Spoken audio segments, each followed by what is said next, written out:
I beg to move that pursuant to provisions of Article 113(2) of the Constitution and Standing Order number 153, this House adopts the report of the Mediated Committee on Gambling Control Bill, National Assembly Bill number 70 of 2023, laid to the table of the House on Tuesday, 1st July 2025, and approves the mediated version of the Gambling Control Bill, National Assembly Bill number 70 of 2023. By the way of introduction, Mr. Speaker, the Gambling Control Bill 2023-62 established a comprehensive legal framework for the regulation of gambling in Kenya, with specific emphasis on incorporating safe gambling principles within the sector. Additionally, the bill seeks to establish the Gambling Regulatory Authority of Kenya, which shall bear the responsibility of licensing and regulating the gambling sector. Honorable Speaker, the National Assembly passed the Gambling Control Bill, National Assembly Bill number 70 of 2023 on 6 December 2023 and forwarded the same to the Senate for concurrence pursuant to the provisions of Standing Orders number 144 and Article 110 of the Constitution. Mr. Speaker, the Senate considered the bill and passed it with amendments on 8th October 2024 and referred it back to the National Assembly for consideration in accordance with Article 112 of the Constitution. The Senate proposed amendments to Clause 5, 7, 10, 11, 28, 31, 64, 66, 69, 71, 79, Clauses 87, 119, 123, and the third schedule. Further, the Senate proposed new clauses 57A, clause 63A, 66A, 82A, and 117A. Honorable Speaker, the National Assembly considered the Senate amendments to the bill and rejected all the amendments due to contravention with the Constitution principles of origination of bills, as well as need for further amendments to the proposed Senate amendments.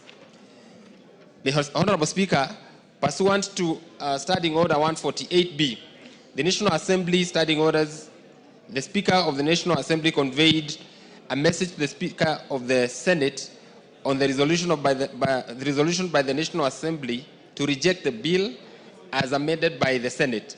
The Speaker then referred the bill to a mediation committee under Article 113 of the Constitution, and in so doing, appointed 9 members of the National Assembly to the mediation committee to consider the bill. Mr. Speaker, on 19th March 2025, pursuant to Standing Order number 166 of the Senate Standing Orders, the Speaker of the Senate conveyed a message to the National Assembly on the appointment of 9 senators to sit in the mediation committee.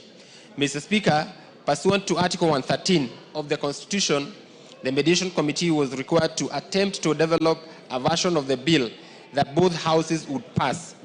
The mediation committee was confined to considering only the clauses under contention, which were the clauses proposed to be amended by the Senate.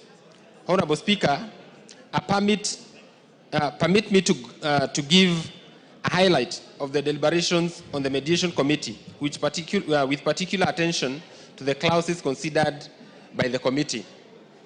The committee reviewed the Senate's proposal to expand county government function in gambling, including developing legislation and issuing licenses. It noted that the bill already addresses the shared regulation by assigning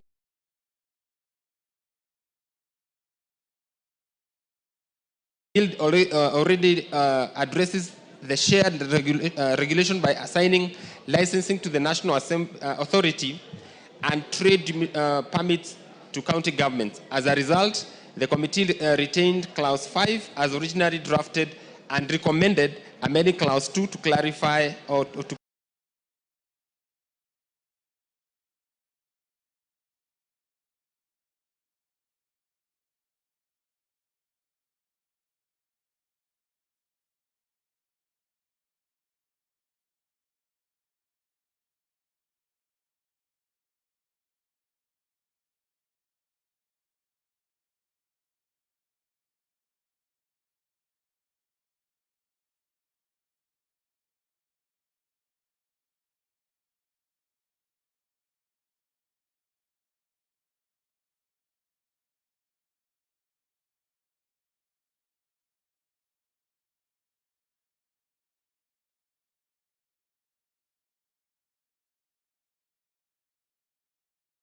2025, pursuant to Standing Order number 166 of the Senate Standing Orders, the Speaker of the Senate conveyed a message to the National Assembly on the appointment of 9 senators to sit in the Mediation Committee. Mr. Speaker, pursuant to Article 113 of the Constitution, the Mediation Committee was required to attempt to develop a version of the bill that both houses would pass. The Mediation Committee was confined to considering only the clauses under at contention, which were the clauses proposed to be amended by the Senate. Honorable Speaker, permit me to give a highlight of the deliberations on the Mediation Committee, with particular attention to the clauses considered by the committee. The committee reviewed the Senate's proposal to expand county government function in gambling, including developing legislation and issuing licenses.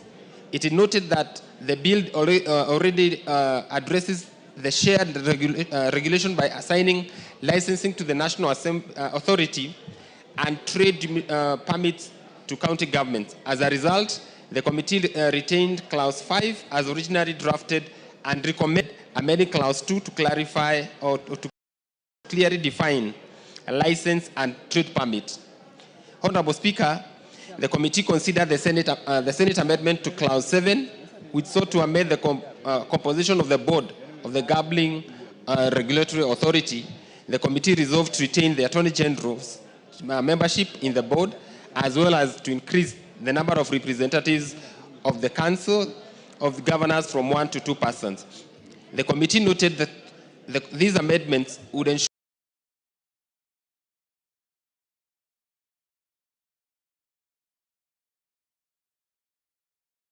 meaningful representation both by persons who are not public officers and county government representation who are maintaining manageable board size that conforms to the recommendations of Mwongozo Code of State Corporations. Honorable Speaker, the committee considered the Senate Amendment Clause 10, which sought to remove licensing from authority involve counties in machine legislation, require disclosure of gambling company beneficial owners, as well as establish tax compliance system. The committee resolved to retain licensing as the mandate of the authority, provide for the establishment of registers in both the national and county, provide for due diligence checks on beneficial owners of companies so as to ensure transparency and accountability. Honorable Speaker, the committee considered the Senate amendment to Clause 11, which sought to introduce new subsections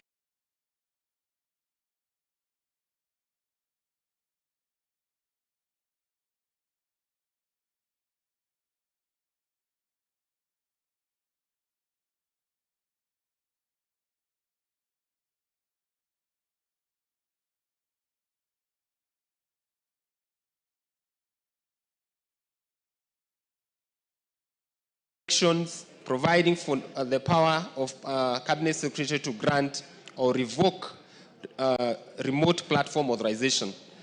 The committee resolved that there was need to provide a definition of remote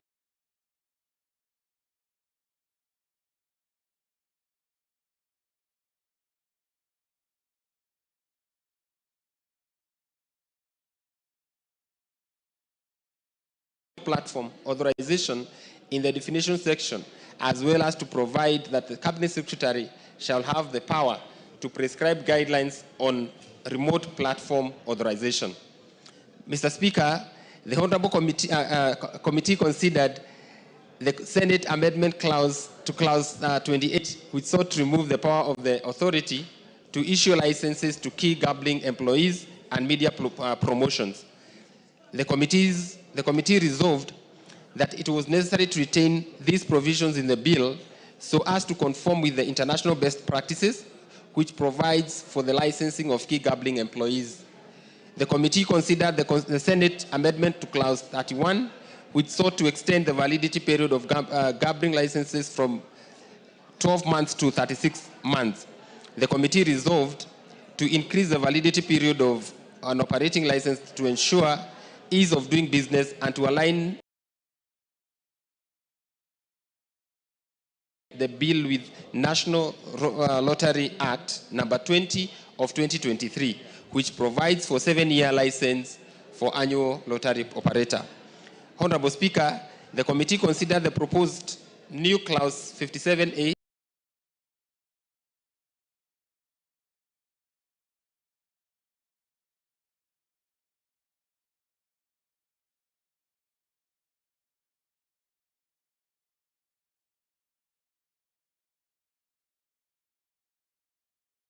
(63A) and 66A and 82A, which sought to introduce lottery tax, betting tax, gaming tax, and prize competition tax, respectively. The committee noted that in terms of Article 109, sub-Article 5 of the Constitution, a money bill may be introduced only in the National Assembly. The committee further noted that in terms of Article 109, sub-Article 5 of the Constitution, a money bill may be introduced only in the National Assembly. The committee further noted that inasmuch as the bill proposes to repeal the existing betting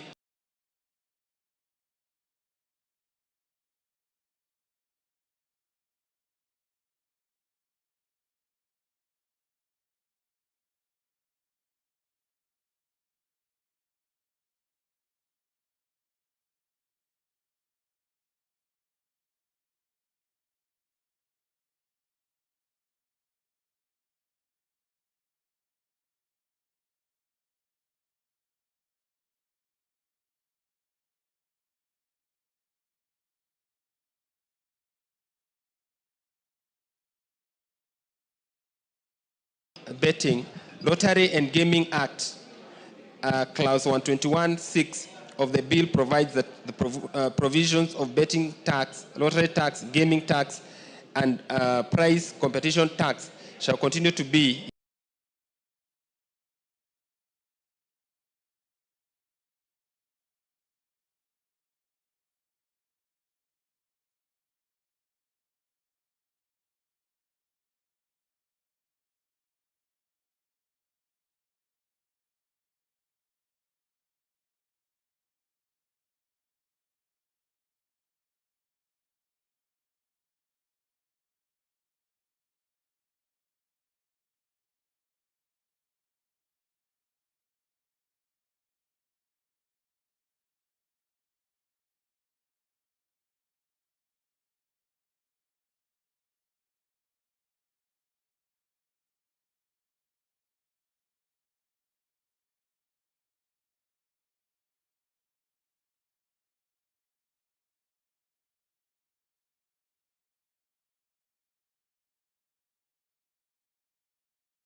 in force.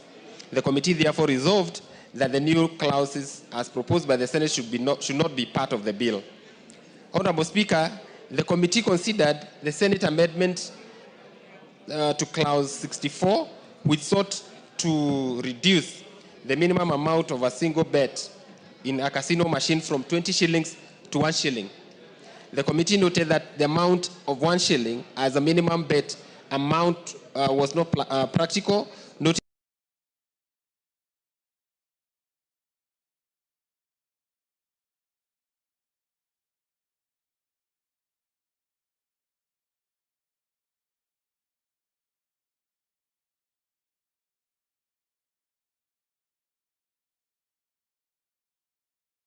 that this would be seen as an encouragement to gambling, and further noting that the intention of bill was to regulate gambling and so as a social vice. The committee therefore resolved to retain the minimum betting amount of 20 shillings as contained in the bill. The committee further considered the Senate amendment to clause 66, which sought to provide that in addition to the authority, the county government shall also ensure that their officers are present in casinos for purposes of ensuring compliance. The mediation resolved to retain clause 66 as contained in the bill to ensure that the responsibility for financial reporting and anti-money laundering compliances rest with the national government as provided in law. Honorable Speaker, the committee considered the Senate amendment to clause 69 and which sought to provide that an online gambling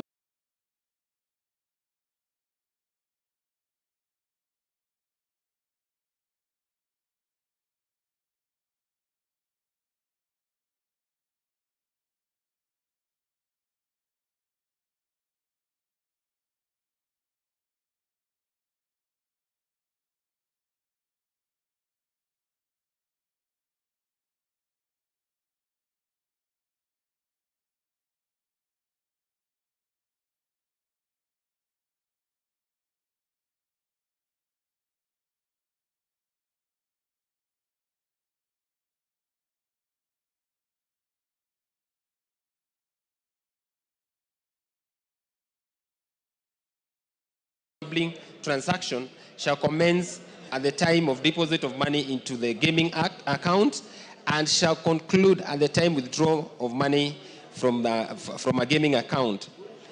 The committee resolved to carry amendment as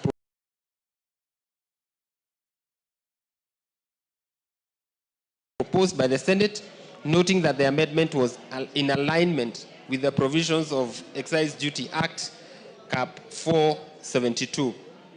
Honorable Speaker, the committee considered clause 71, which sought to reduce the penalty for the offense of permitting online gambling for an amount of less than 20 million from above 5 million shillings to 50,000 shillings, to above 50,000 shillings. The committee noted that while a fine of not less than 5 million may be too punitive, a lower limit of 50,000 may be too lenient, given the substantial profits realized in the online gambling sector. The committee therefore resolved to amend the bill to provide for a penalty of 3 million shillings.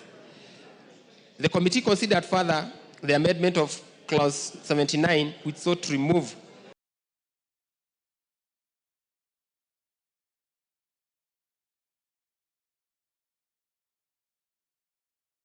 the requirement that the foreign gambling operator be licensed in Kenya. They must intend to carry on the online gambling businesses in Kenya, as well as exempt foreign gambling operators from the requirements for licensing and gambling security as contained in the bill. The committee noted that allowing foreign gambling operators to apply for licenses would lead to increased revenue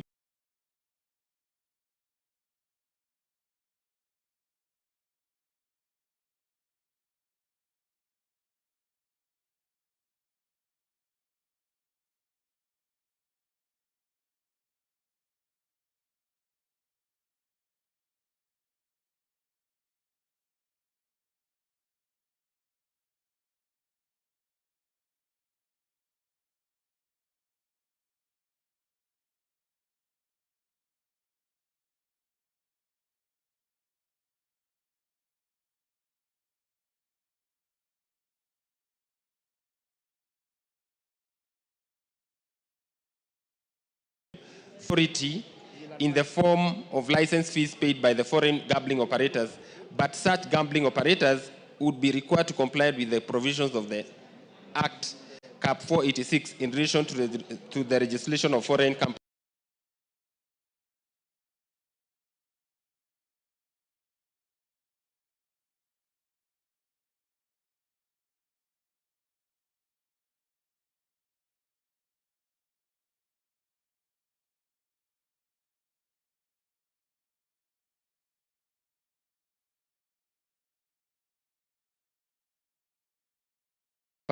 The committee therefore resolved to retain the requirement of gambling security in respect of foreign gambling companies or operators. Honorable Speaker, the committee further considered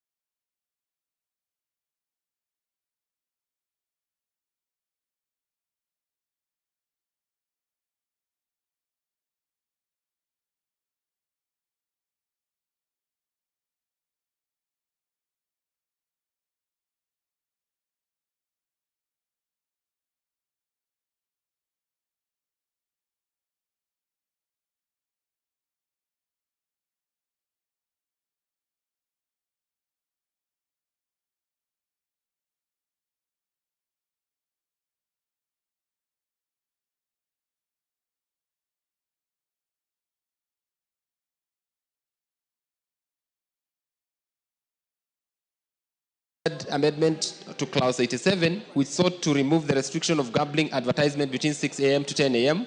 unless it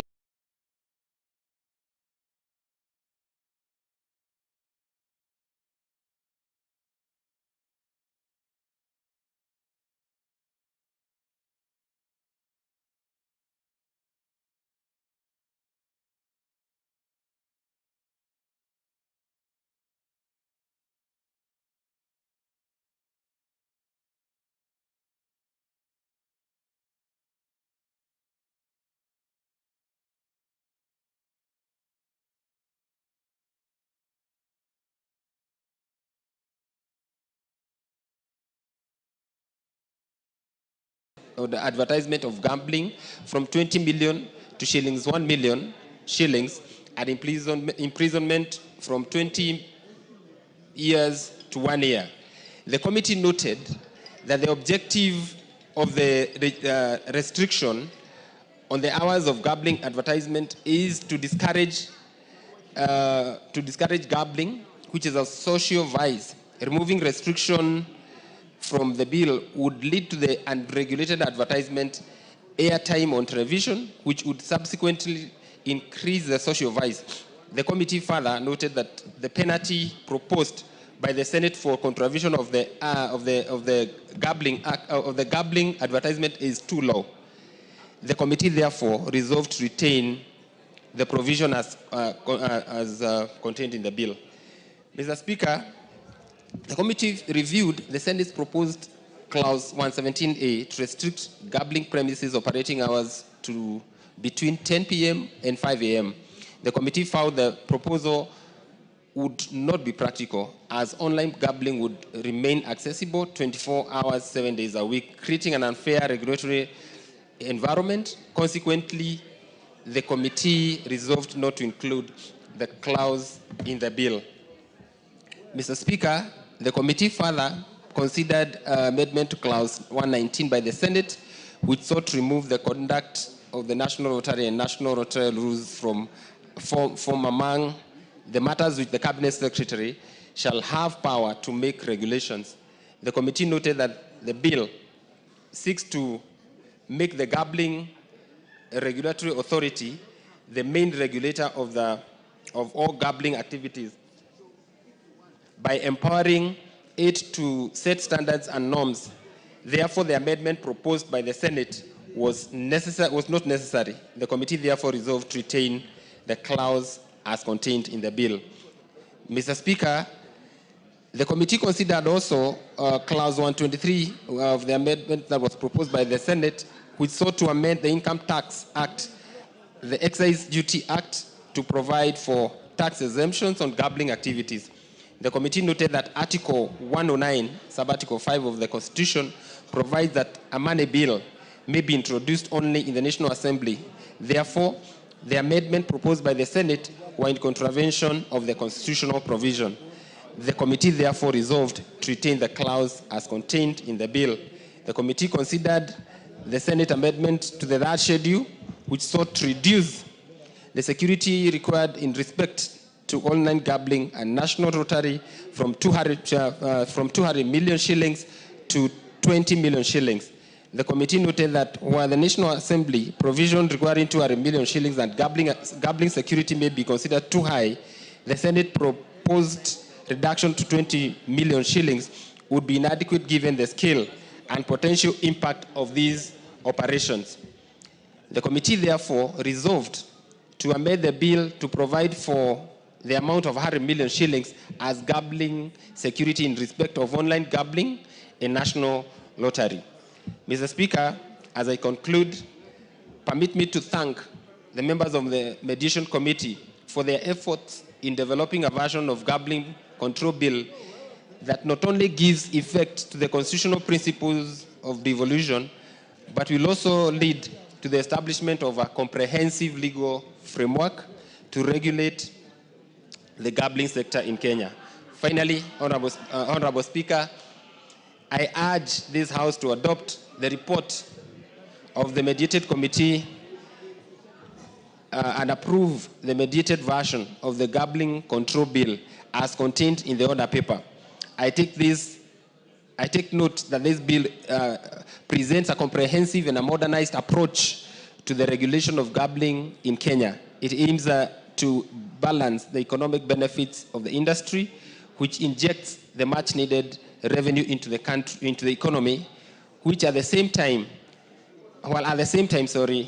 protecting consumers and preventing social harm in our society. The mediated version of the bill is attached to the order paper. I beg to take, Mr. Speaker, I beg to move and take this opportunity to request the Honorable Leader of Majority, the Honorable Kimani Chongwa, to second. Thank you, Speaker. Thank you. Honorable members, before the Leader of Majority seconds, allow me to interrupt the business of the House to welcome students that we have in the public gallery this afternoon. St. Paul's Gatinda Primary School from Runyenje's constituency, Embu County, Kiambuthia Secondary School, Mathioya constituency, Murang'a, Ruyobe Primary School from Rongai constituency, Nakuru County, Chungor Comprehensive constituency, Elgeyo Marakwet, and in the Speaker's Gallery still we have Kapsabet Girls High School, Mgwen, Nandi County. And on behalf of all of us, I will give 1 minute to the member, Honorable Didmas Wekesa, whose daughter is a scholar in Kapsabet Girls. A minute to welcome all of them on all of our behalf. Thank you, Madam Speaker, for giving me this opportunity to welcome our students in the National Assembly of Kenya, and most particularly, Honorable Madam Speaker, Kapsabet Girls, where my firstborn daughter is sitting Form 4 this year. And I am not only elated to welcome all the students, but most particularly very happy that my firstborn daughter can now understand where I come every day, why at times I'm absent from home is because of the call of duty of enacting various laws in our country. And I also take this time, Madam Speaker, to appreciate the teachers of our country who are not only preparing our students to pass the exams, but they are modeling them to be model Kenyans, to be good citizens, so that they can take this country to the next frontier. I take this opportunity on behalf of all the members of Parliament to welcome all of them. Feel free in the National Assembly. I thank you, Madam Speaker. I was going to say we sit for 3 days in a week, but I welcome all the scholars that are here to observe the proceedings of the House. Leader of Majority, second your motion. Honorable Naisula and Honorable Kororia. That Kamukunji is illegal. Let us hear the Leader of Majority. Thank Thank you, Honorable Speaker. I rise to second this motion for approval of the mediated version of the Gambling Control Bill, National Assembly Bill number 70 of 2023. Honorable Speaker, I will not delve into all the specific clauses since the mover of the bill, the Honorable Kwenya, has already done that. And on behalf of the members of the Mediation Committee, Honorable Speaker, allow me first to thank all the members of this House who have sat in that Mediation Committee and those from the other House in the Senate, because it was a painstaking process to be able to agree on many contentious issues, Honorable Speaker, to make sure that we have a Gambling Control Act if this bill is passed today and becomes an act of Parliament, Honorable Speaker. Honorable Speaker, this bill, when it came to this House, we sent it to the Senate because there were certain provisions attached on county governments, Honorable Speaker, because the gambling or betting control, Honorable Speaker, is a shared function between the national government and our county governments. And therefore, in line with the fourth schedule of our Constitution,